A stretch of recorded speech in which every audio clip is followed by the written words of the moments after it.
नमस्कार। आज हम एक बहुत ही गहरे आध्यात्मिक विषय को समझने जा रहे हैं।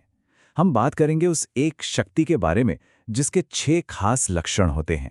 एक ऐसी शक्ति जो ब्रह्मांड के सबसे बड़े आकर्षक को भी अपनी ओर खींच सकती है। तो चलिए एक सवाल से ही शुरू करते हैं। क्या कभी सोचा है कि वो कौन सी एक ताकत हो सकती है जो उसे भी आकर्षित कर ले, जो खुद ही पूरे ब्रह्मांड के लिए आकर्षण का केंद्र है? यही सवाल हमारे आज के विश्लेषण का आधार है। और इसका जवाब है शुद्ध भक्ति।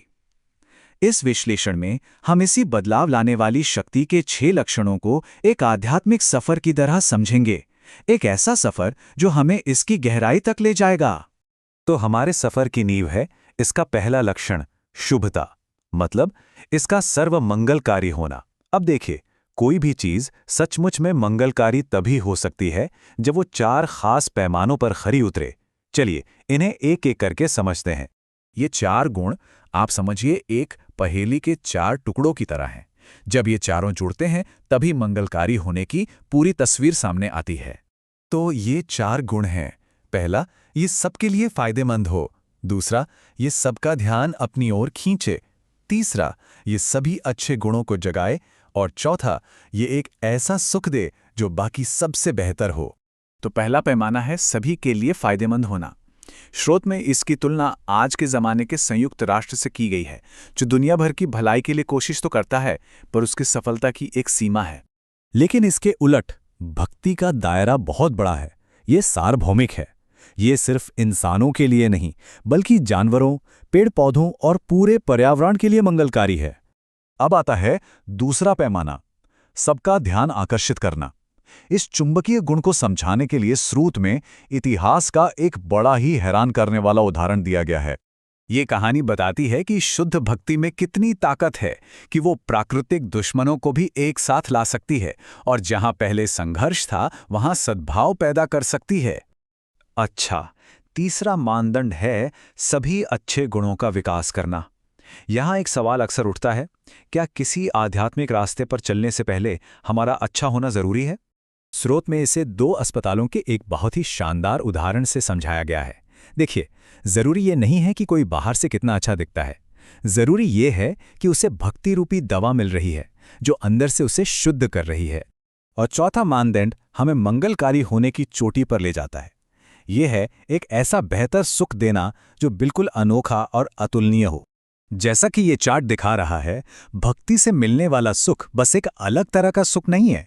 ये तो भौतिक सुख और यहाँ तक के मोक्ष से मिलने वाले सुख को भी अपने अंदर समेटकर उनसे कई आगे निकल जाता है। तो चलिए अब इस सफर में थोड़ा और आगे बढ़ते हैं। अब हम उस पड़ाव पर पहुंचते हैं जहां भक्ति का असली मूल्य दुनियावी और आध्यात्मिक लक्ष्यों से भी कहीं ज्यादा बड़ा दिखाई देता है। और ये है मोक्ष लघुतात्रित।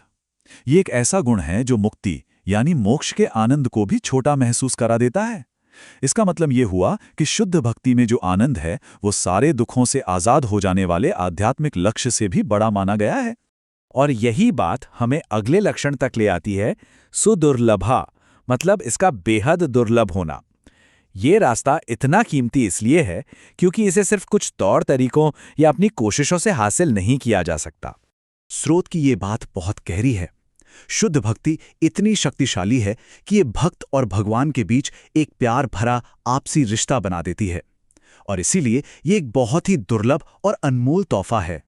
और अब हम इस यात्रा के शिखर पर पहुंच चुके हैं, वो जगह जहां शुद्ध भक्ति के 2 सबसे शानदार लक्षण सामने आते हैं। एक है परम आनंद और दूसरा है परम आकर्षण। शिखर का पहला लक्षण है सांद्रानंद विशेषात्मा।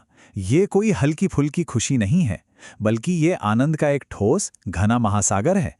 इसकी तुलना में तो मोक्ष का सुख भी ऐसा लगता है जैसे बछड़े के खुर के निशान में भरा हुआ थोड़ा सा पानी।